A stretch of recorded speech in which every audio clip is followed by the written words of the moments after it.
Dari perbincangan krisis perbankan di Amerika Serikat, berikut kita beralih ke informasi emiten pilihan dan kali ini masih berkaitan dengan rilis kinerja emiten di sepanjang 2022, di mana PT Semen Indonesia Persero Tbk atau SMGR mencatatkan adanya peningkatan laba meski terjadi penurunan pendapatan di sepanjang 2022. Hal ini akibat adanya penurunan pada sejumlah komponen beban.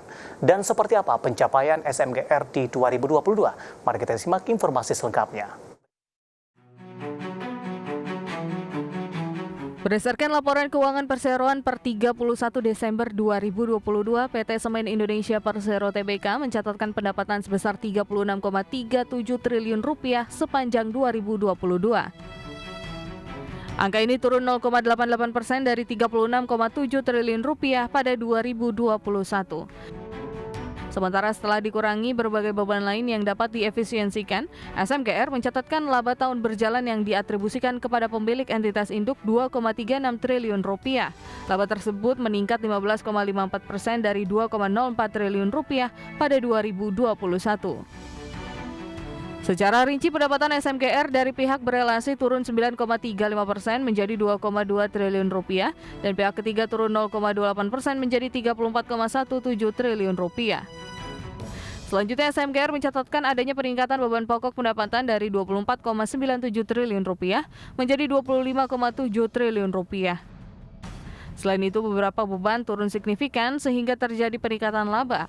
Beban penjualan turun 10,39% menjadi Rp2,94 triliun. Beban keuangan turun 21,04% menjadi Rp1,42 triliun. Dan beban pajak penghasilan turun 43,69% menjadi Rp799,75 miliar. Direktur Supply Chain PT Semen Indonesia Persero Tbk Adi Munandir mengatakan, saat ini industri semen nasional masih dibayangi tantangan besar mulai dari pasar yang kompetitif dan kelebihan pasokan. Sementara pasca integrasi dengan Semen Batu Raja pada Desember 2022 lalu, kondisi ini akan memperkuat jalur distribusi di Sumatera yang merupakan pasar terbesar kedua di Indonesia. Berbagai sumber IDX Channel.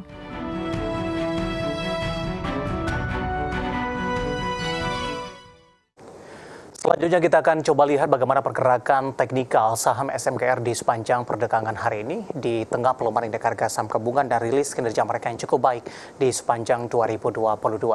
Dapat Anda saksikan juga di layar televisi Anda pemirsa. Kita ke grafis yang pertama, pergerakan intraday-nya untuk saham SMGR dibuka di sesi pertama pada pagi tadi di level 6.600. Beberapa menit pasca pembukaan, saham SMGR langsung mengalami penguatan pemirsa ke 6.700, bahkan secara intraday-nya menyentuh ke 6.725. Dan tampaknya level ini merupakan level tertinggi di sepanjang perdagangan hari ini. Sebelumnya pasca pembukaan, saham SMGR sempat mengalami tekanan, namun berbalik kembali ke zona hijau.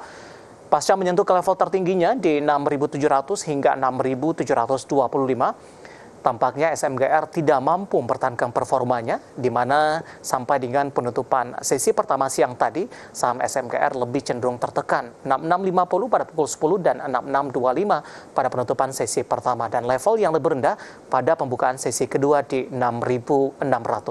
Kami akan sampaikan update penutupan di sesi kedua hari ini. Saham SMGR ditutup di level yang lebih rendah pemirsa di 6.575 atau mengalami tekanan yang cukup dalam di 0,75%.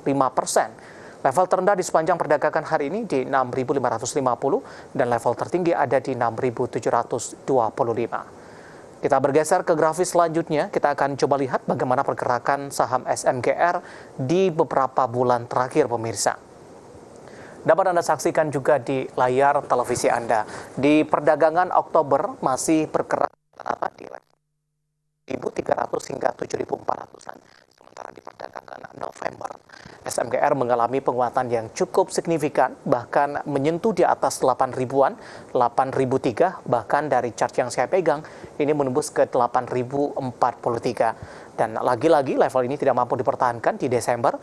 Saham SMGR kembali bergerak di level 7.000-an, bahkan di Januari pemirsa Tekanan yang cukup dalam kembali terjadi untuk SMGR dan meninggalkan level 7 ribuan dan menyentuh di 6 ribuan, 6.625, bahkan secara intraday-nya melemah di 6.500-an, tepatnya di 6.575. Sementara di perdagangan Februari kembali mencoba bangkit ke level 7 ribuan dan di sepanjang perdagangan Maret tampaknya tekanan cukup dalam kembali terjadi untuk SMGR dan kembali menyentuh di level 6 ribuan. Pembukaan sesi kedua di 6.600, bahkan di sepanjang Maret ini perdagangan SMGR sempat menyentuh di level 6.500-an.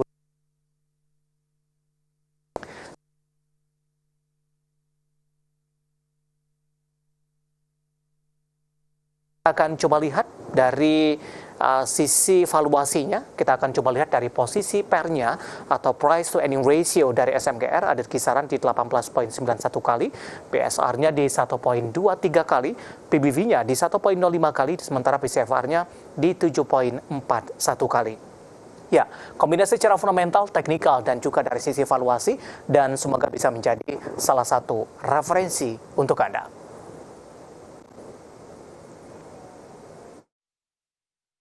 Jeda kembali dan tetap di tempat Anda, karena setelah ini kita akan review bagaimana perjalanan indeks harga saham gabungan di tengah tekanan yang cukup dalam di sepanjang perdagangan hari ini, proyeksi jangka pendek, jangka menengah, dan juga untuk jangka panjang. Dan pemirsa, kami akan segera kembali sesaat lagi.